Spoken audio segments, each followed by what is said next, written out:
ओशो कहते हैं, एक फकीर था तिब्बत में मारपा। उस फकीर के पास कोई गया और पूछने लगा कि जीवन और मृत्यु के संबंध में कुछ पूछने आया हूँ। मारपा बहुत हंसने लगा और उसने कहा, अगर जीवन के संबंध में पूछना हो तो ज़रूर पूछो, क्योंकि जीवन का मुझे पता है। रही मृत्यु की, तो मृत्यु से आज तक मेरा कोई मिलन नहीं हुआ, मेरी कोई पहचान नहीं है। मृत्यु के संबंध में पूछना हो तो उनसे पूछो जो मरे हुए हैं या मर चुके हैं। मैं तो जीवन हूँ, मैं जीवन के संबंध में बोल सकता हूँ, बता सकता हूँ। मृत्यु से मेरा कोई परिचय नहीं है। यह बात वैसी ही है जैसे आपने सुना होगा कि एक बार अंधकार ने भगवान से जाकर प्रार्थना की थी कि यह सूरज तुम्हारा मेरे पीछे बहुत बुरी तरह पड़ा हुआ है। मैं बहुत थक गया हूँ। सुबह से मेरे पीछे होता है और सांझ मुश्किल से मुझे छोड़ जाता है। मेरा कसूर क्या है? दुश्मनी कैसी है यह सूरज क्यों मुझे सताने के लिए मेरे पीछे दिन रात दौड़ता रहता है? और रात भर मैं दिन भर की थकान से विश्राम भी नहीं कर पाता हूँ। और फिर सुबह सूरज द्वार पर आकर खड़ा हो जाता है। फिर भागो फिर बचो, यह अंत काल तक चला आ रहा है। अब मेरी धैर्य की सीमा आ गई है और मैं प्रार्थना करता हूँ, इस सूरज को समझा दो।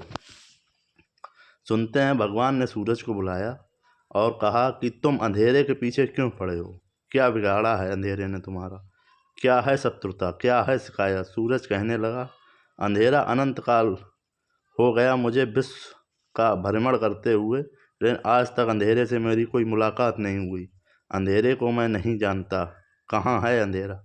आप उसे मेरे सामने बुला दें तो मैं क्षमा भी मांग लूँ और आगे के लिए पहचान लूँ कि वह कौन है, ताकि उसके प्रति कोई भूल ना हो सके।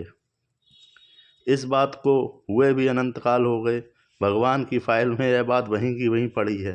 अब तक अंधेरे को सूरज के सामने नहीं बुलाया जा सका, नहीं बुला सकेंगे।